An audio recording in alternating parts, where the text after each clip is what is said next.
All right. A lot of people have done the schedule predictions for the 49ers, and we're going to do that. But instead of going through game by game, let's just talk about all of the teams. I actually went through not only the NFC West, but I also added in the Eagles, the Packers, and the Lions into my schedule kind of analysis to see how I think the NFC is going to shape up. And I'll tell you this, I could see 5 teams having a legit chance to win at least 11 games, which is not something I could have said last year going into the season. And that means that it's going to be very tough for the 49ers to get the number 1 seed like they had last year as well. That being said, let's start at the bottom of the division. I would assume that we probably both have the Cardinals finishing last. What do you think about the Cardinals? What record are you kind of putting on them loosely before this season were to start? Ah, man, with the Cardinals, I don't see them winning 7 games. Like, 7's the top. I'm Like, when with you look at you. it the winnable games, Washington, the Chargers, Chicago, New England, Carolina, and then, like, Minnesota, but then there's, like, then a couple of toss-up games, like, hey, they're gonna win because they have talent. Like, it's 7's the max I see Arizona winning, and, hey, who knows? Kyler may be able to carry this roster, but it's also a bad coaching staff, in my opinion.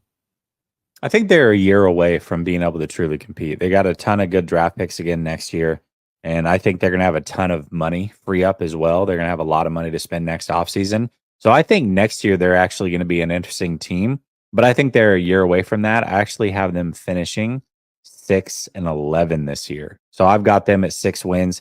I don't know what the over under is for them betting wise. I'd be curious to see, but I have them at six wins. And I struggled to get there. Honestly, when I was going through their actual schedule, I struggled to get there. And here's the other thing that I had to do as I was going through these schedules. I started with the Niners and then worked through the NFC West. Well, some of these teams overlap, so I had to make sure that I was being consistent, right? It's easy to like look at a schedule and just quickly go through and pick wins and losses, but that means that it has to match up when you're going through the other team's schedule if those two teams play. So if you had the 49ers beating Detroit, then that means you have to make sure that Detroit loses to the 49ers. You go through the schedule over there. And there was a lot of overlap as you went through it. So yeah, I had the Cardinals finishing 6-10. Who do you have finishing third in the division? I Seahawks? actually, yeah, I have Seattle. I think, but Okay. what's crazy is when I look at Seattle's like schedule, there's 9 winnable games. Like, Yeah. right away, I'm looking at, I'm like, dang, like third seed is gonna be third place in the division is gonna be 9 games. Like, that's at least Yeah. winnable for them. Yeah. Toss ups, they could potentially win 10-11. Like, that's crazy. Yeah. Yeah. Things actually shape out pretty good for them. I went through it and I have them finishing 10-7, which is, I mean, if there's a team that's gonna send 3 to the playoffs, maybe there we go. Maybe that's my answer. Seattle Seahawks. But they weren't bad last year. They were like a game away from making the playoffs. So I don't know. That one's tough. But I could see Seattle winning 10 games and making the playoffs. In fact, as I went through their schedule, I do have them winning 10 games. So there you go. All right. Who do you have finishing number 2 in this division? I actually have the Rams. Okay. And it's close. It's close. It's not. I I think that's going to be the deciding factors when we play the Rams on who finishes first. But I think the Rams have at least, and this is just me just going. I'm not like breaking down like, okay, who do they play when? What do the teams play before X Y Z? Their early bye week does screw them.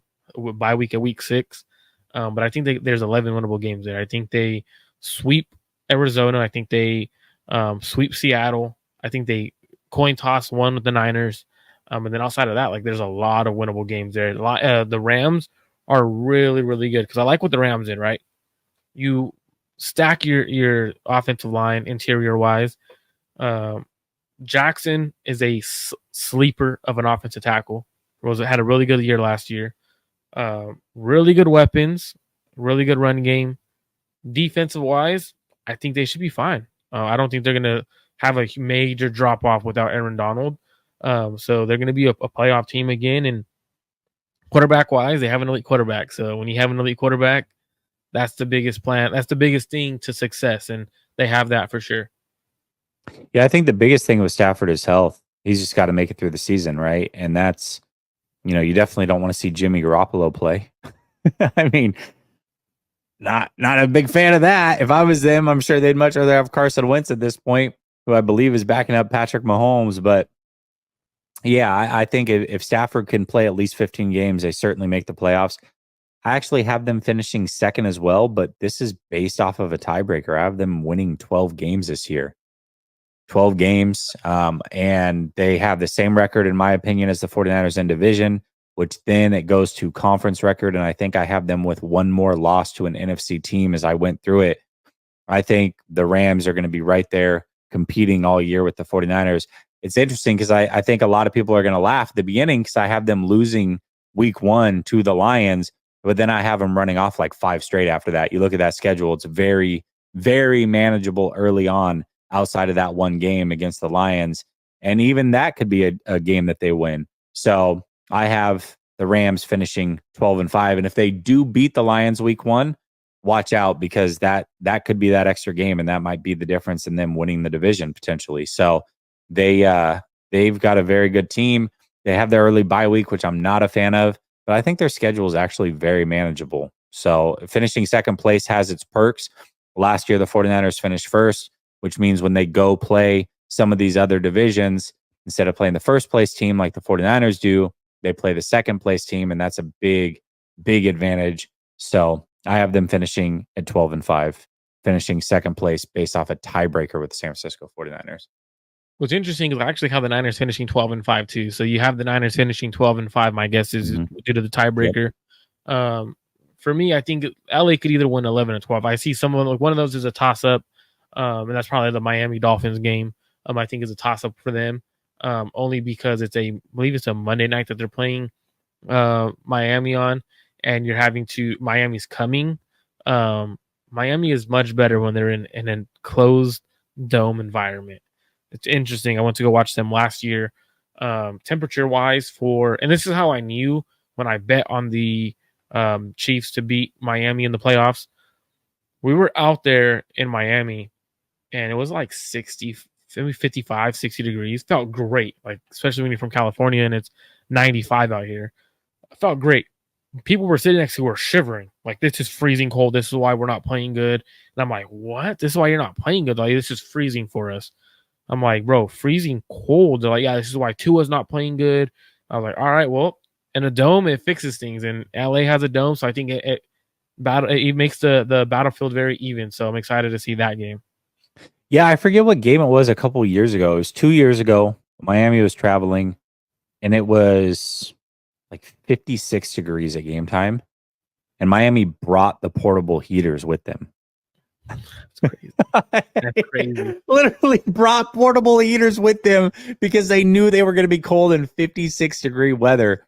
That's absolutely insane, man. Talk about a team that is built to play in warm weather.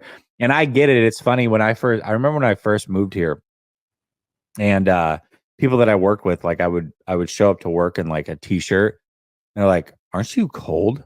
I'm like, cold? No, dude. Like, I moved from Oregon. It's 65 outside. What are you doing? These guys are wearing like their pea coats and their parkas and all this other stuff. I'm like, what are you talking about?